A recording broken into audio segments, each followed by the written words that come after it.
Bien, buenas tardes. Vamos a empezar el curso de Derecho Registral y en esta primera presentación quisiera conversar con ustedes acerca del procedimiento registral del cual ustedes no deberían olvidarse como futuros abogados.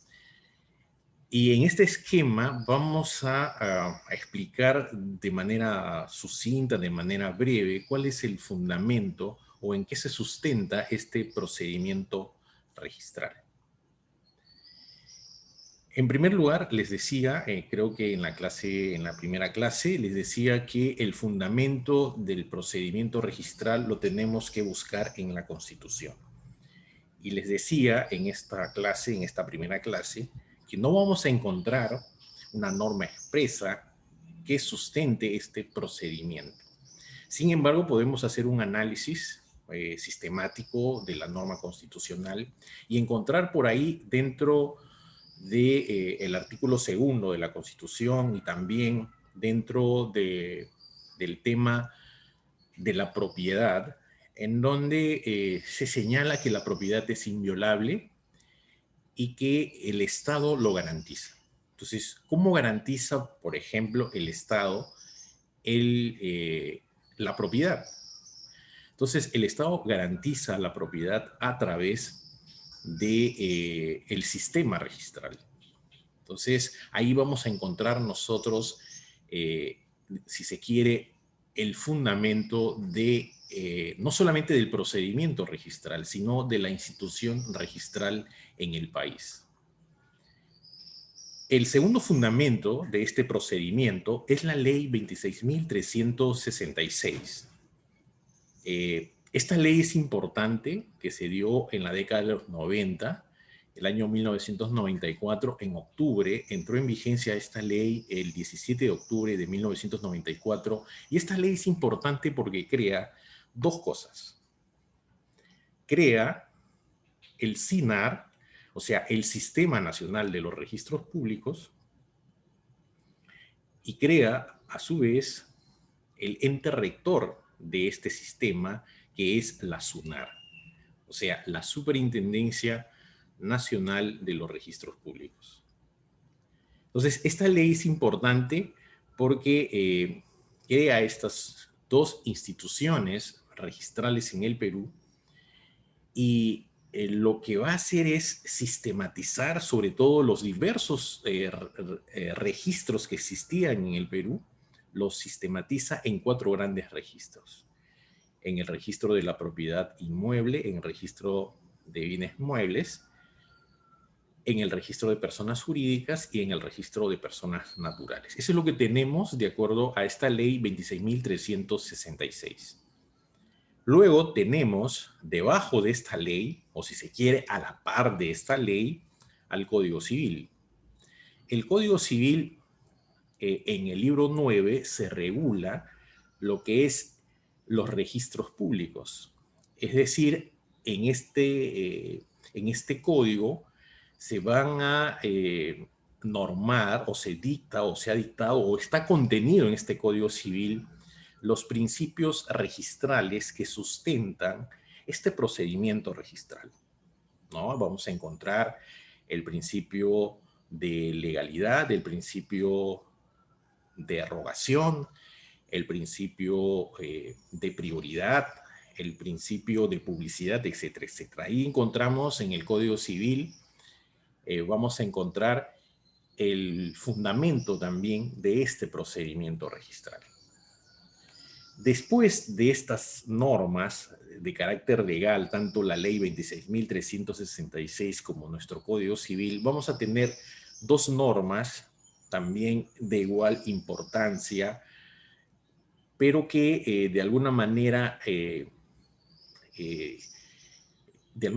sobre todo la ley administrativa es supletoria. Tenemos el Reglamento General de los Registros Públicos, en donde se regula este procedimiento registral. Evidentemente, en el Reglamento General de los Registros Públicos, lo que nosotros encontramos es no solamente el procedimiento de inscripción registral, sino otros procedimientos de carácter administrativo que están regulados en este reglamento. Como por ejemplo la reconstrucción de partidas, como por ejemplo la regularización de firmas, como por ejemplo el tema de las publicidades, etcétera, etcétera. Entonces, eso es lo que nosotros tenemos como normas que sustentan este procedimiento registral. Y luego les decía que tenemos una norma legal importantísima, que es la ley 27.444, la ley administrativa. Esta ley ¿Juegos de administrativa, mochila? esta ley ¿Juegos de mochila? administrativa es importante. Esta ley administrativa es importante porque va a suplir los vacíos que pudiera tener no solamente el reglamento general, sino también cualquier otra norma de carácter administrativa que regula los procedimientos en el registro. Bien, entonces esos son los fundamentos del procedimiento registral y ustedes como abogados no deberían olvidarse de esto. Y además, primero los fundamentos y luego el esquema del procedimiento registral. Del procedimiento registral de inscripción, que es el procedimiento más importante que está regulado en el Reglamento General de los Registros Públicos. Ahora, este procedimiento registral, del cual, como les decía, no deberían olvidarse ustedes, este procedimiento tiene 3 etapas. Algunos señalan que tiene 4. Yo considero que son 3 fundamentales. La primera etapa es la etapa de la presentación.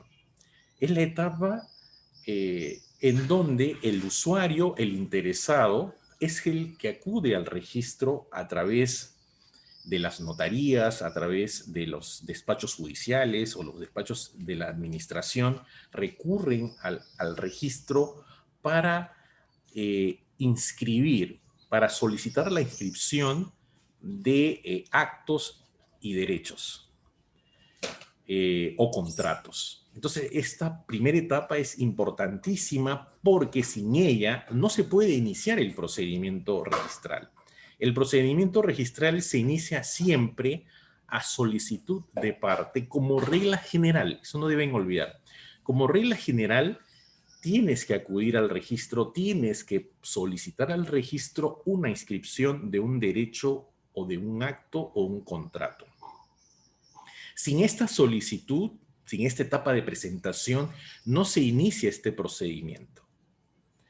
Ok, bueno, una vez que exista la solicitud de inscripción, se pasa a una segunda etapa que es importantísima, es la etapa de la calificación registral. La calificación registral lo hace el registrador público. En la calificación registral lo que se hace es la evaluación del título presentado, es decir, de la solicitud presentada al registro, al registrador, de la inscripción de algún derecho, de algún contrato o de algún acto. Esta calificación lo que va a hacer es determinar si procede o no procede la inscripción. Es una evaluación rigurosa que se hace de la documentación presentada al registro para determinar si el título es un título perfecto.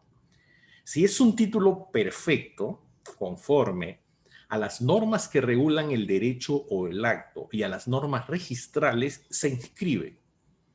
Si el título es defectuoso, se puede eventualmente observar el título en la medida que sea subsanable, o sea, se puede observar y en este caso lo que le corresponde al usuario es subsanar esta observación para luego proceder a la inscripción. Si el título es, en esta etapa de calificación, que es una etapa en donde se determina si se inscribe o no un acto o derecho, les decía que el registrador eventualmente puede observar si el título es subsanable o el registrador puede tachar sustantivamente el título si considera que el título no es subsanable. Es decir, por ejemplo, si se trata de una inscripción de una solicitud de inscripción de un acto no inscribible en el registro. Un ejemplo típico es, a veces presentan los usuarios y los notarios, presentan, por ejemplo,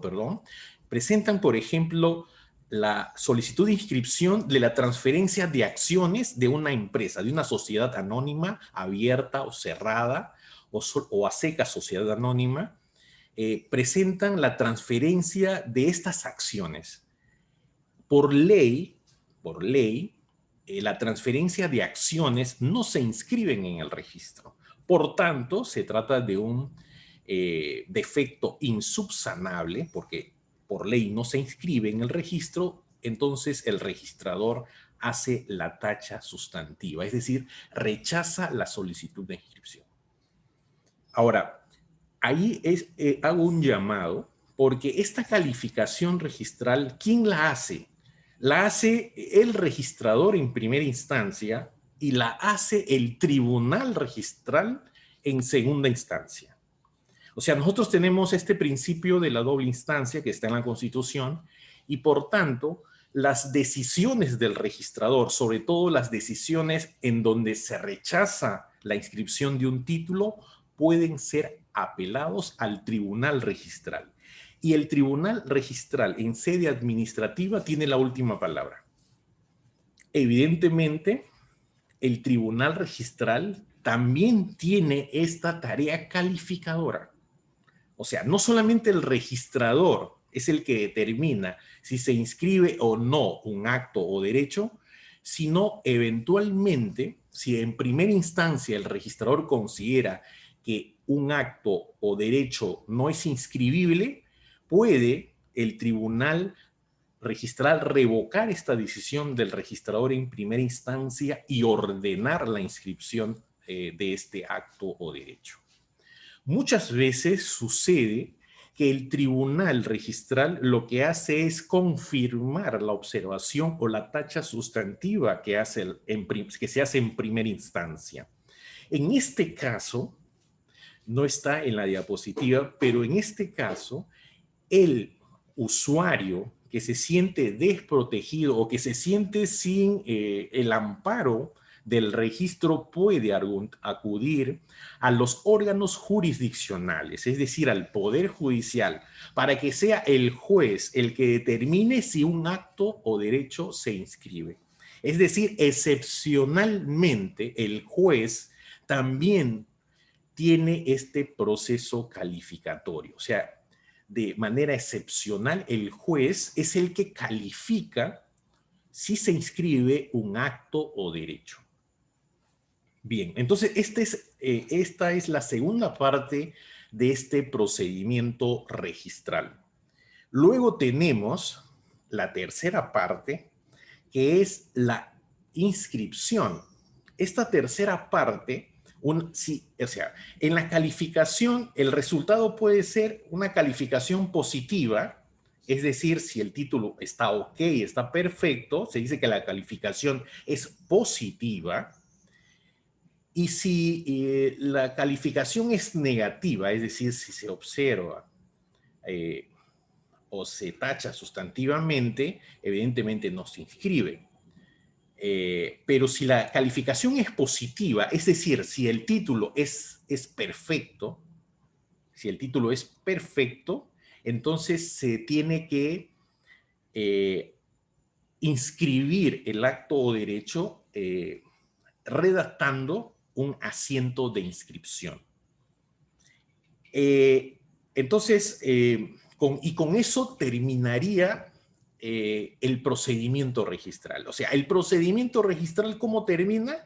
Usualmente termina con la inscripción. Así debería terminar todo. Sin embargo, hay excepciones. O sea, hay muchas veces que el procedimiento el procedimiento registral no termina con la inscripción, sino termina, por ejemplo, con el vencimiento del asiento de presentación, que es de 35 días más 25, o sea, 60 días por regla general.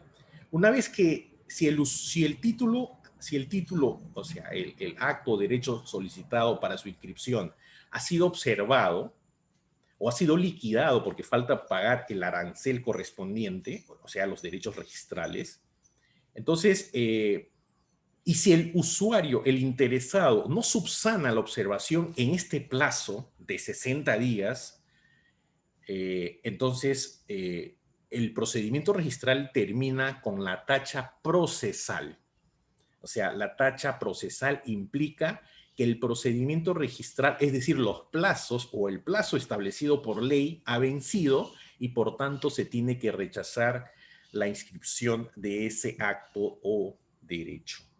O a veces el procedimiento registral termina con el desistimiento del interesado.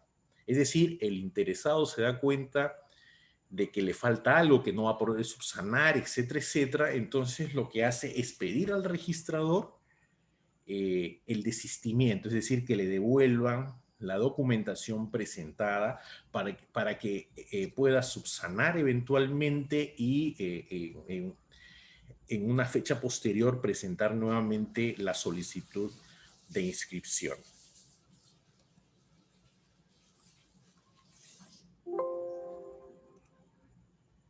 Bien, ahora me gustaría explicarles de manera breve lo que es el SINAR, es decir, el Sistema Nacional de los Registros Públicos. Ya les decía que la ley 26.366 crea el SINAR, por un lado, o sea, el Sistema Nacional de los Registros Públicos, y por otro lado le crea al ente rector, que es la SUNAR, que es la Superintendencia Nacional de los Registros Públicos. Entonces, para que tengan una idea de que en el SINAR se regula 4 grandes registros.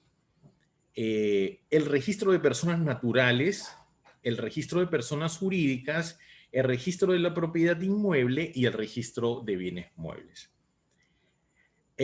Antes de la dación de esta ley, antes de la promulgación de esta ley en octubre del año 1994, el Sistema Nacional de los Registros Públicos o los registros en el Perú estaban desperdigados en una serie de entidades o instituciones del Estado. Por ejemplo, el registro de propiedad vehicular estaba a cargo del Ministerio de Transportes. El registro fiscal de ventas a plazos, un registro ya desaparecido, estaba a cargo del Ministerio de Comercio Exterior, etcétera, etcétera. Entonces, el registro de minería o las empresas mineras estaban en el Ministerio de Energía y Minas, etcétera, etcétera. Entonces, con esta ley se crea estos 4 grandes registros que a su vez tienen subregistros o libros, como por ejemplo, en el registro de personas naturales tenemos el registro de mandatos y poderes, o sea, en donde se van a inscribir todos los actos de apoderamiento que hagan las personas naturales a favor de otras personas naturales. Está también el registro de sucesiones intestadas, que se da cuando una persona muere sin dejar testamento. Está el registro de testamentos, en donde se inscriben no solamente los testamentos, sino la revocatoria de los testamentos, las modificaciones de los testamentos, la renuncia a una herencia, etcétera, etcétera. Está el registro personal, un registro que les decía el otro día, que debería estar a cargo del RENIEC, pero por un convenio que se hizo también en el año 94-95, lo sigue manejando el registro. Está el registro de comerciantes y el registro de gestión de intereses, que me parece ya ha sido modificado y ha sido derogado, pero el registro de comerciantes es un registro que está prácticamente en desuso. A lo largo de los más de 20 años que soy registrador público, tal vez he inscrito 2 o 3 comerciantes. Es un registro en desuso que lo creó el Código de Comercio a principios del siglo XX. Entonces, ese es el registro de personas naturales. Es un registro que se rige, ya vamos a ver en su momento, por el principio de folio personal, por regla general. Ya vamos a explicarlos más adelante. Luego tenemos el registro de personas jurídicas. En el registro de personas jurídicas también se reúnen todos los registros que tengan que ver con las personas que se llaman personas morales o jurídicas o fictas, y básicamente están agrupadas en dos grandes tipos de personas jurídicas. Las personas jurídicas no societarias, que están reguladas por el Código Civil y otras leyes especiales, como por ejemplo la ley de cooperativas, la ley que regula, por ejemplo, los CAFAE o los subCAFAE, están dentro de estas personas jurídicas no societarias. Y luego tenemos el registro de personas jurídicas societarias que se regulan fundamentalmente por la Ley General de Sociedades y también por la Ley de de las empresas individuales de responsabilidad limitada. Es un registro muy importante también, muy dinámico. Es un registro que se regula o se rige por el sistema del folio personal también, es decir, por cada persona jurídica se abre una partida registral, una especie de DNI. O sea, por cada persona jurídica se consigna o se abre una partida y tiene una numeración. Luego tenemos el registro de la propiedad inmueble, que es el registro más importante desde su conformación, dentro de su dinámica y dentro de su historia, porque el registro se ha creado, o sea, el registro como lo entendemos ahora, se ha creado en el siglo XIX. Es el primer registro que se ha creado en el Perú y en el derecho comparado también. Es de los más importantes. Y ahí tenemos el registro de predios que regula en nuestro sistema registral. Existe lo que se llaman los predios urbanos y los predios rurales. Y antiguamente en los 90, antes y después un poco de esta ley, en el Perú existía el registro de la propiedad inmueble, que lo regulaba, que lo manejaba los registros públicos.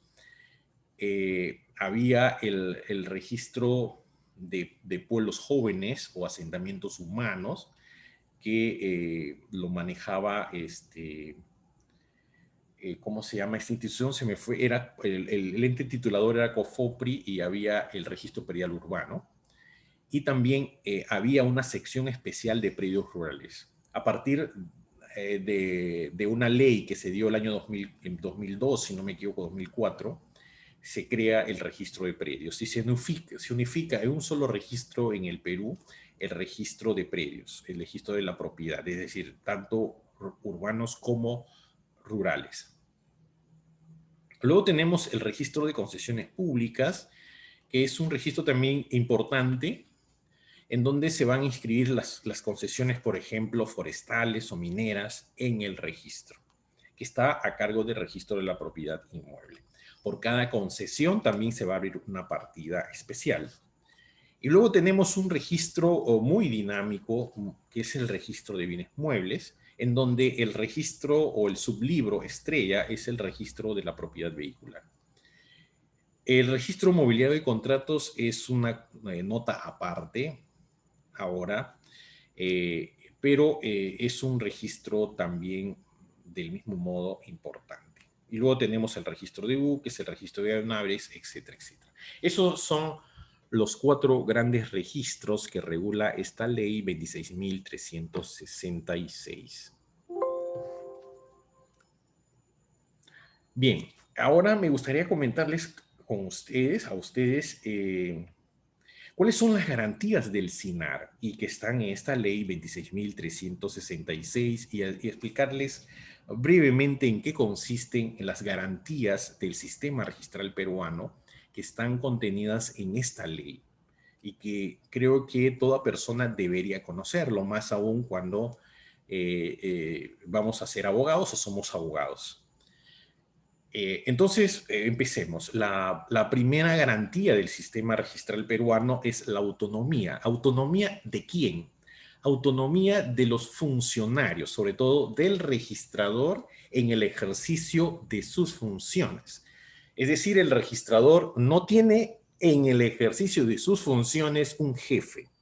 Lo que tenemos los registradores es eh, una, un mandato por ley, o sea, nos regimos por la ley y por el principio de la doble instancia de los órganos administrativos y jurisdiccionales. O sea, la autonomía implica que si las decisiones que toma el registrador, sobre todo cuando la decisión, por ejemplo, es la de no inscribir un título, si alguien no está de acuerdo, como ya lo hemos visto, puede apelar al tribunal registral y el tribunal registral es el que puede ordenar al funcionario, al registrador, a inscribir un título. Es decir, administrativamente, el registrador no tiene jefe. Funcionalmente, de alguna manera, o sea, o administrativamente sí lo tiene, pero en el ejercicio de las funciones registrales, de determinar si se inscribe o no, si se admite o no al registro un acto o derecho, en ese caso es autónomo. El jefe administrativo, el jefe zonal que tenemos acá, el jefe de la unidad registral, no le pueden ordenar al registrador o rechazar o inscribir un título. En eso significa la autonomía, es decir, el registrador se sujeta a las normas que regulan un acto y se sujeta a las normas registrales. Esa es la primera garantía. O sea, nosotros los registradores tenemos esa garantía. A mí no me pueden decir qué inscribir y qué no inscribir. Nadie. Yo me sujeto a la ley y a lo que eventualmente lo pueda decir el tribunal registral o un órgano jurisdiccional, es decir, el Poder Judicial. Solamente ellos me pueden ordenar como registrador a rechazar o inscribir un título, pero no un jefe administrativo, ni el superintendente nacional se puede inmiscuir en los trabajos que hace el registrador. En eso consiste la autonomía. Ahora, por otro lado está la intangibilidad. ¿Intangibilidad de qué? De las decisiones del registro, es decir, de las inscripciones registrales. Se dice que son intangibles. Es decir, se señala o se dice en esta ley que si se va a modificar una inscripción registral, se tiene que hacerlo por la vía regular, es decir, no se puede modificar una decisión. O sea, eso en cuanto a las inscripciones, porque las observaciones que se puedan hacer, o sea, la denegatoria de inscripción, se puede acudir al tribunal registral o se puede acudir al Poder Judicial. Entonces, eso significa la intangibilidad. En la doctrina registral se habla de la seguridad estática. O sea, se rige por el principio, por este famoso principio de legitimidad. O sea, la legitimidad implica de que no se pueden modificar las inscripciones registrales salvo por mandato judicial o por un acto posterior que modifique el acto inscrito. Entonces, es muy importante esta intangibilidad que va a la par con este famoso principio de legitimidad. Ahora, en tercer lugar tenemos la garantía de la seguridad. Es decir, en el tema de la seguridad significa que si el registro me informa de que una persona determinada o un acto o derecho está inscrito y yo realizo negocios jurídicos a partir de esa información, yo no me voy a ver perjudicado si esa información dada por el registro es inexacta. O sea, y aquí nos vamos a ir a un principio que en su momento lo vamos a explicar, que es el principio de fe pública registral. Entonces, ahí va de la mano el tema de la seguridad.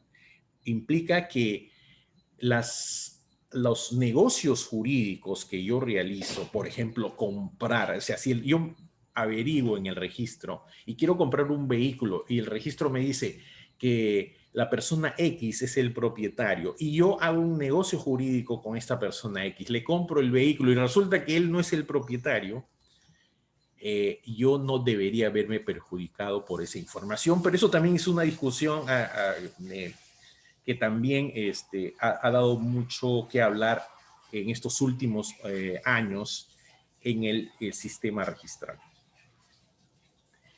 Y la cuarta garantía del sistema registral peruano es la indemnización que tienen los usuarios del registro por los errores que comete el registro. En el registro no somos dioses o no estamos ajenos a cometer errores.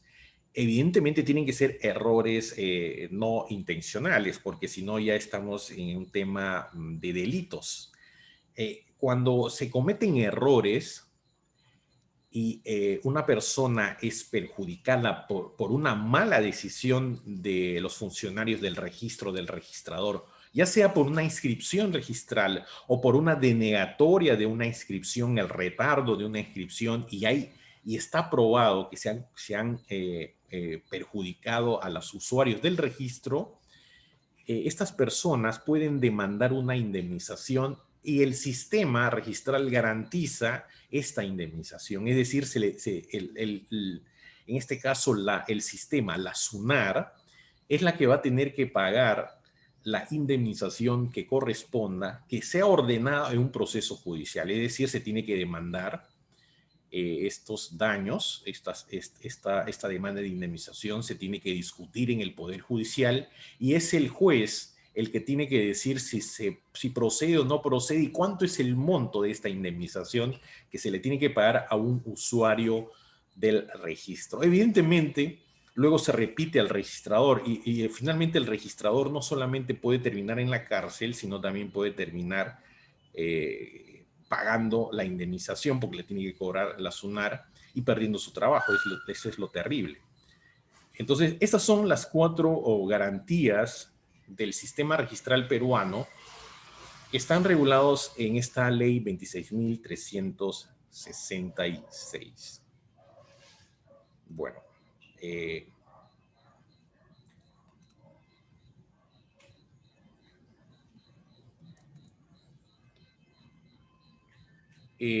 ahora me gustaría conversar con ustedes, tenemos todavía un tiempo, podemos conversar con ustedes sobre, ya entrando ya a lo que es el derecho registral propiamente, dar un concepto del derecho registral.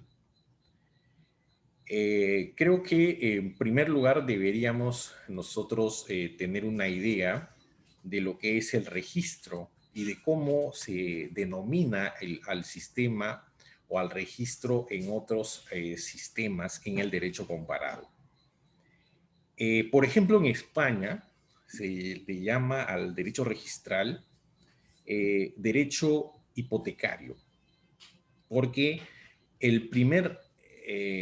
cuando se crea el registro de las hipotecas en primer lugar, porque las hipotecas en el siglo XIX, en el siglo XVIII, en el siglo XVII eran hipotecas clandestinas.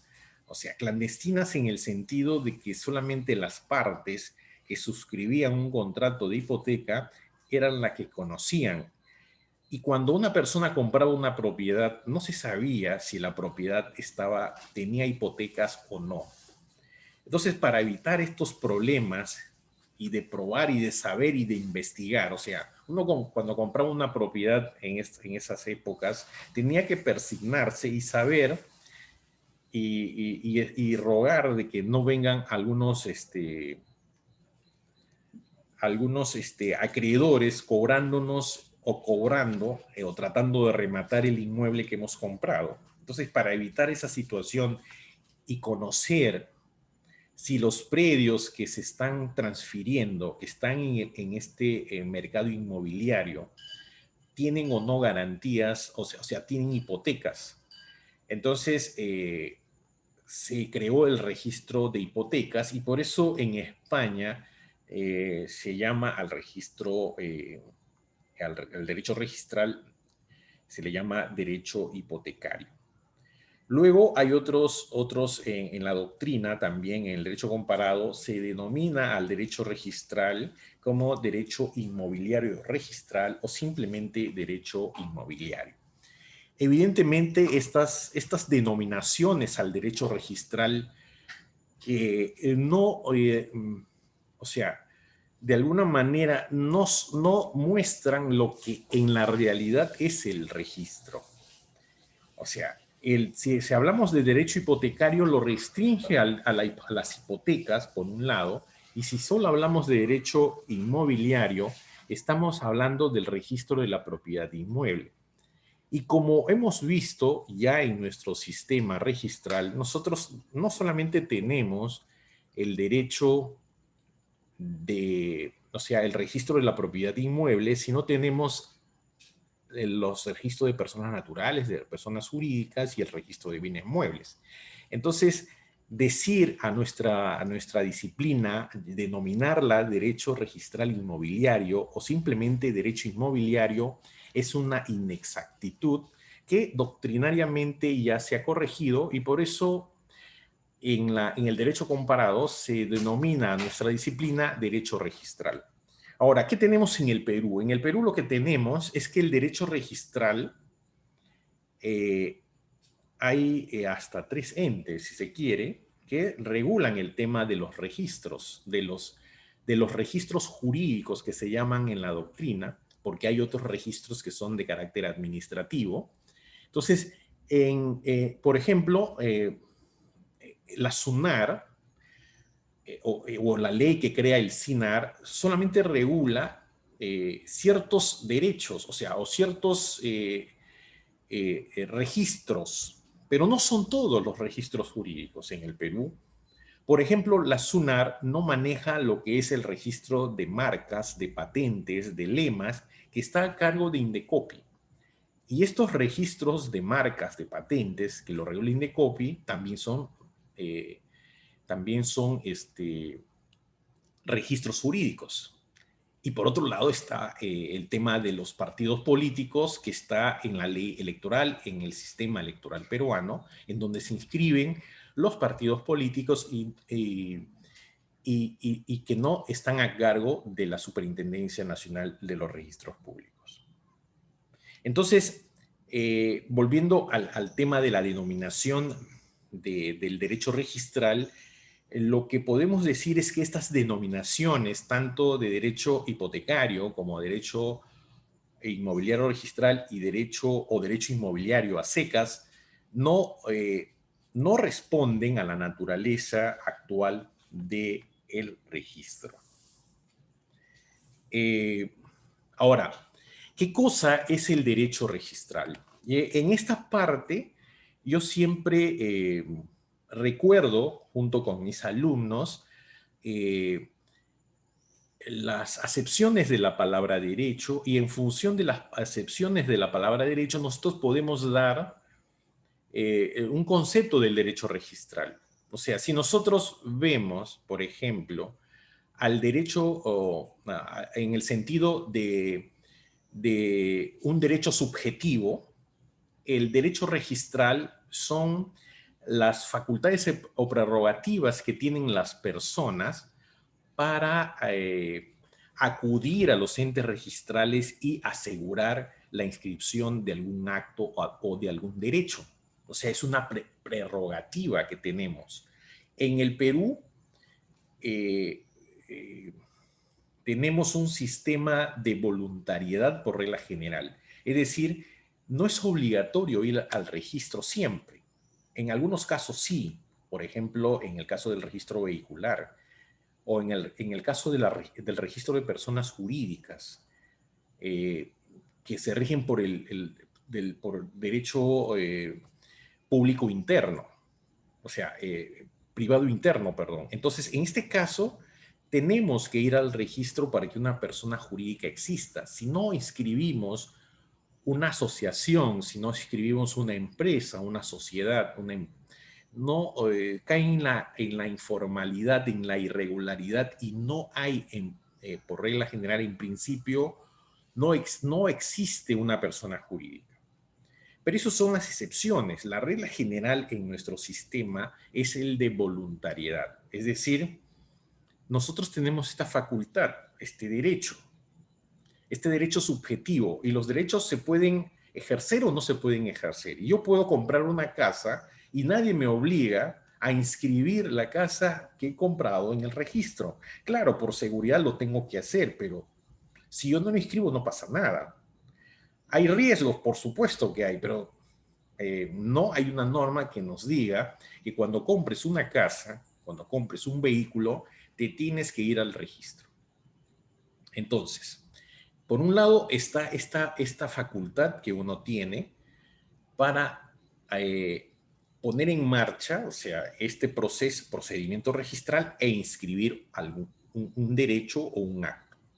Ese es por un lado. Por otro lado está, si nosotros vemos el concepto de derecho en su sentido objetivo, diríamos que el derecho registral es el conjunto de normas y principios y procedimientos que regulan la inscripción de actos y derechos al registro. O sea, como derecho objetivo, el derecho registral es este conjunto de normas, principios y procedimientos que regulan la inscripción de actos y derechos. O sea, ahora, estos conjuntos de normas son los que van a regular estos derechos subjetivos del que les he estado hablando. Y por otro lado, finalmente, podemos decir, yendo al concepto de derecho como sinónimo de ciencia, lo que podemos decir es que el derecho registral es una disciplina jurídica que explica, describe a este conjunto de normas, principios y procedimientos que regulan la inscripción de actos y derechos.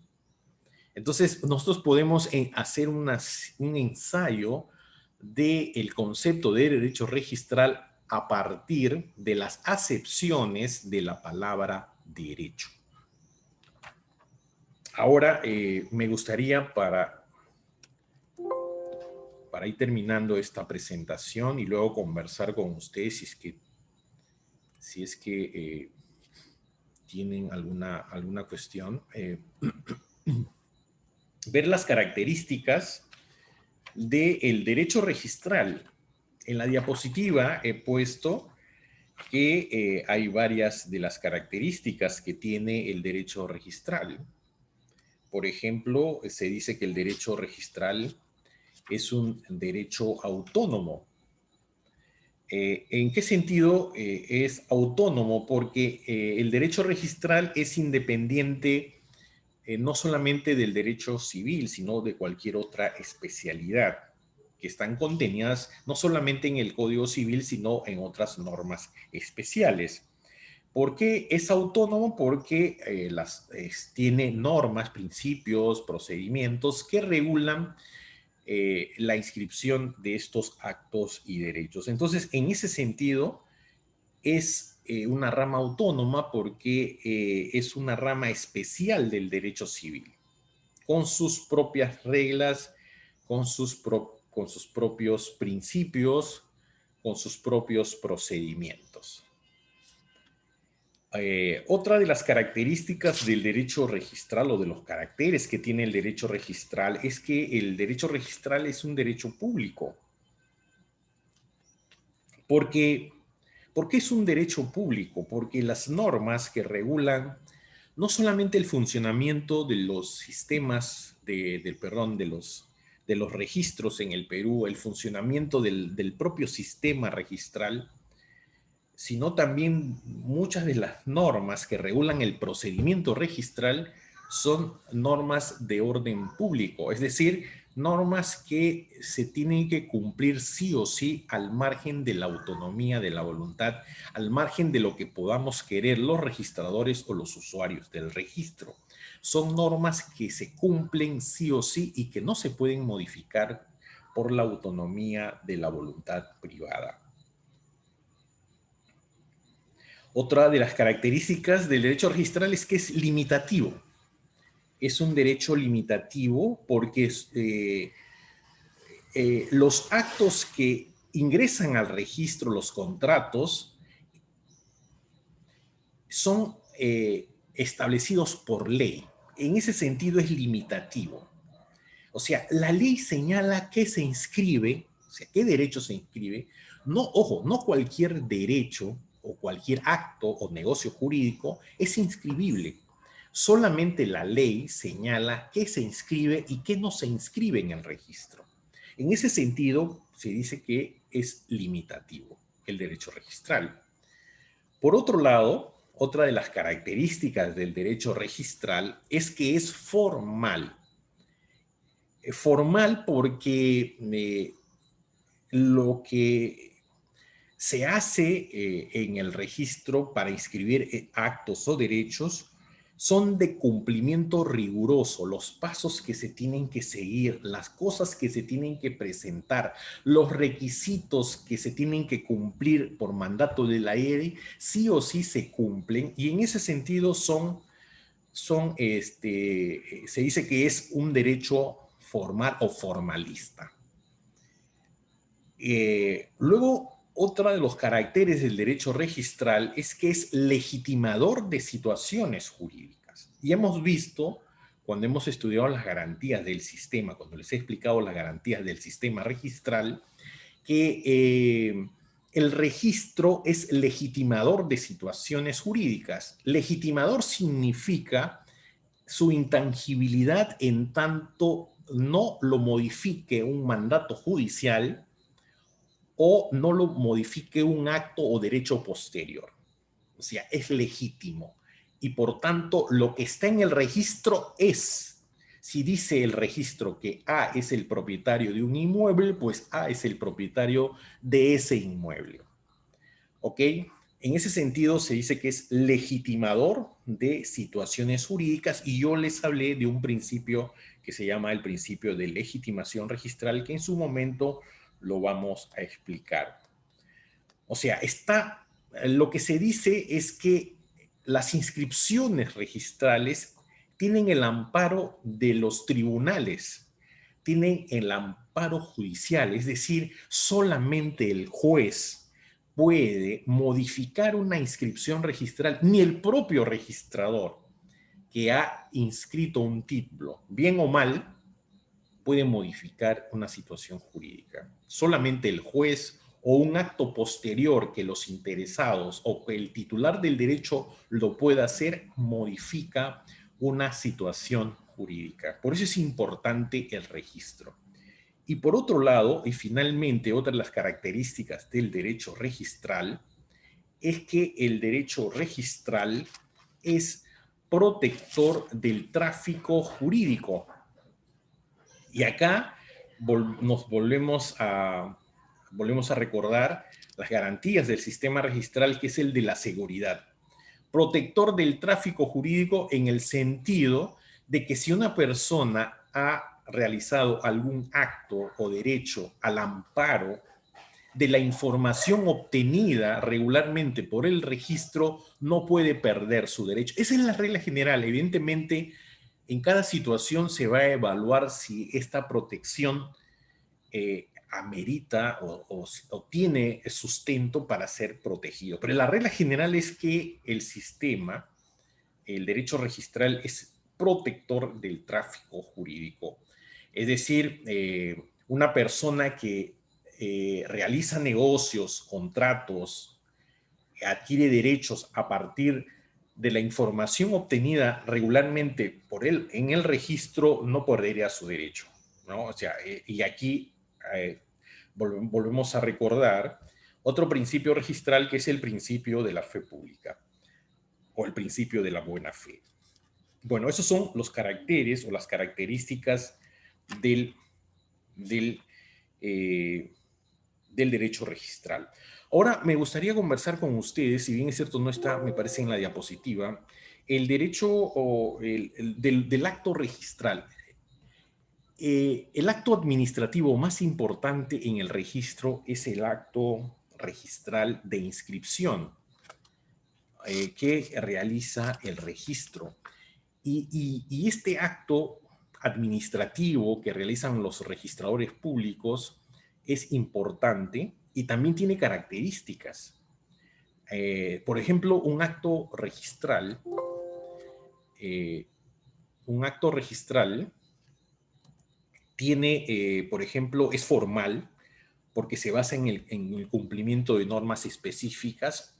En la redacción del asiento se tiene que ceñirse a lo que dice el reglamento general. Si uno omite alguna cuestión que es importante, el asiento puede ser declarado nulo. Entonces, por eso se dice que el acto registral es formal.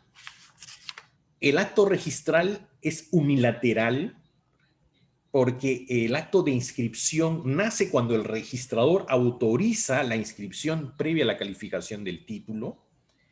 El acto registral se dice que es también reglado, pues es realizado por un funcionario, en este caso el registrador, en el ejercicio de sus funciones, y todo acto de la administración pública constituyen actos reglados, cuyo objeto y procedimiento está escrupulosamente delimitado por la ley.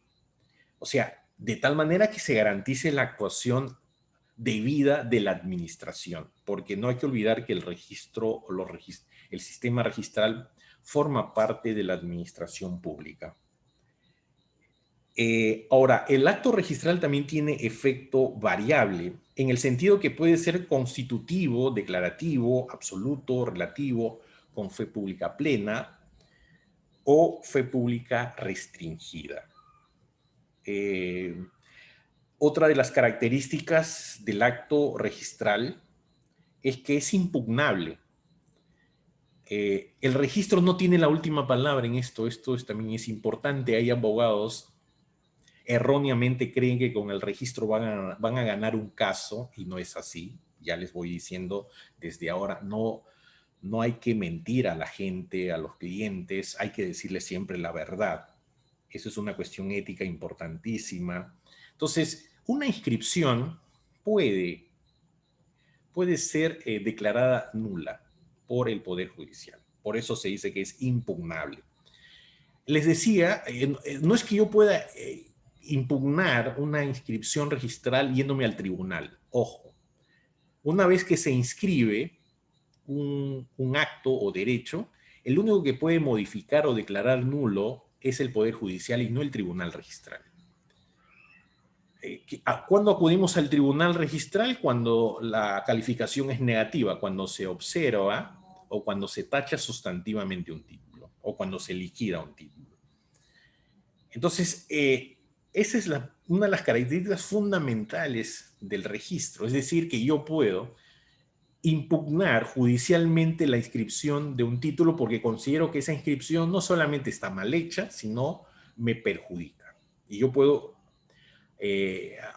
entablar un juicio y determinar en un juicio, en un proceso, si esa inscripción es correcta, si esa inscripción es válida o no. Ahora, otro de las características del acto registral es que el acto registral se le aplican los principios del derecho administrativo. Y hemos visto que en el fundamento del procedimiento registral al inicio de esta clase, yo les decía que está la ley 27.444, la ley administrativa general, es la que de alguna manera se aplica supletoriamente al procedimiento registral, a los actos registrales. Bien, entonces eso con respecto a las características del acto registral. Bien,